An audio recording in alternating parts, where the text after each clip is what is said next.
Pensa só numa máquina biológica, uma máquina tão perfeita, mas tão perfeita, que se a gente tirar uma única pecinha, ela para. Simplesmente para de funcionar. Não é que ela fica mais lenta ou funcionar mais ou menos, não. Ela para e pronto. Essa ideia de uma máquina tudo ou nada está bem no centro de um debate gigantesco que mexe com um dos pilares da biologia moderna, a teoria da evolução de Darwin. Vamos mergulhar juntos nesse quebra-cabeça. O nome desse conceito é complexidade irredutível. Quem popularizou essa ideia foi o bioquímico Michael Behe. A definição é bem específica, olha só. É um sistema único que tem várias partes diferentes, todas funcionando juntas em harmonia para uma única função. E aqui vem o pulo do gato. Se tirar qualquer uma dessas partes, a função principal desaparece. A máquina quebra de vez. Para essa ideia ficar bem clara, Behe usou uma analogia que é, vamos combinar, genial, a da ratoeira. Pensa bem numa ratoeira clássica. Ela tem a base de madeira, a mola, o martelo, a trava. Se a gente tirar a mola, por exemplo, a ratoeira não vira uma ratoeira pior. Ela simplesmente não funciona mais. Cada peça ali é absolutamente essencial. É um sistema tudo ou nada. E para Behe, isso é a definição perfeita de complexidade irredutível. E é exatamente aqui que a discussão pega fogo, porque essa ideia bate de frente, mais de frente mesmo, com a teoria da evolução de Darwin, que se baseia justamente em pequenas, graduais e sucessivas mudanças ao longo do tempo. A grande cartada de Behe é dizer que a complexidade irredutível é tipo uma assinatura, a marca registrada de um designer inteligente. O raciocínio dele é o seguinte: como é que um sistema tudo ou nada, como a ratoeira, poderia ter evoluído passo a passo? Uma versão com só metade das peças não serviria para nada, certo? Então a seleção natural não teria o que selecionar, o que favorecer. Para Behe, a única explicação lógica é que esses sistemas foram projetados e montados de uma vez só.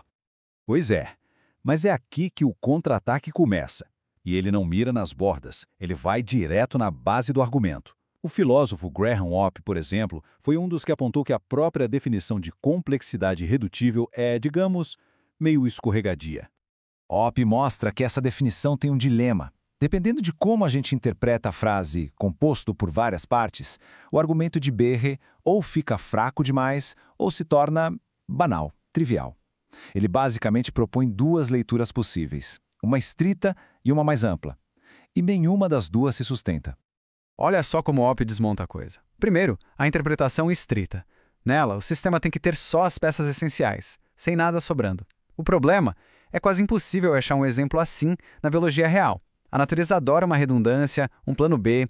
Até o famoso flagelo bacteriano, que o Behe usa como exemplo, pode perder umas proteínas e continuar girando. Agora, se a gente for para a interpretação ampla, que permite outras peças no sistema, aí o argumento vira uma coisa boba. Por essa lógica, um ser humano é irredutivelmente complexo. Afinal, tira o coração e a pessoa para de funcionar. Mas ninguém conclui que fomos projetados só por causa disso, né? O argumento pede toda a força. Ok, então a definição já está meio bamba, mas a crítica vai além. Ela avança para o coração da questão biológica e pergunta: mesmo que esses sistemas existam, será mesmo que a evolução darwiniana não consegue explicá-los de jeito nenhum? E aqui, a resposta de Opp e de muitos outros biólogos é clara. A complexidade irredutível não é o beco sem saída que Behe descreve. Na verdade, existem sim caminhos evolutivos totalmente plausíveis que podem, com o tempo, dar origem a sistemas supercomplexos como esses. Não é preciso chamar um designer para resolver a equação. E que caminhos são esses? Bom, Opp aponta 3 principais. Primeiro, o ancestral de um sistema complexo hoje pode não ter sido complexo no passado. O que hoje são 2 peças essenciais, antes poderiam ser uma só. Segundo, o modelo dos andaimes, que é sensacional. Pensa num arco de pedras.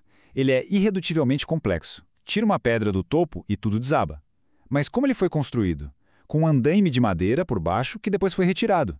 A evolução pode usar andames biológicos que somem depois que a estrutura está pronta. E terceiro, a tomada de controle, ou cooptação. Basicamente é pegar peças que evoluíram para uma função e reaproveitá-las, como se fossem peças de Lego, para montar uma máquina totalmente nova com uma função diferente.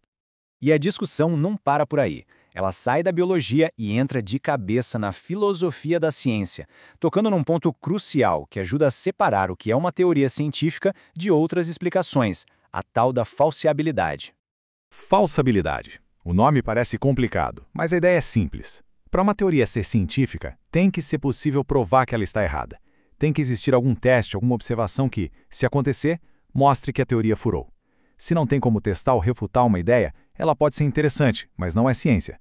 E segundo Opp, é aqui que o argumento de BR e a teoria de Darwin seguem caminhos opostos.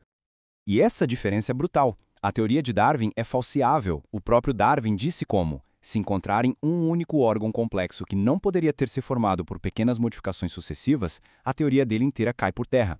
Já a teoria do design inteligente, como Berrea coloca, é, na prática, infalseável.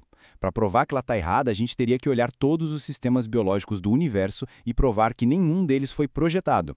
É uma tarefa simplesmente impossível. Essa diferença coloca as duas ideias em categorias científicas totalmente distintas.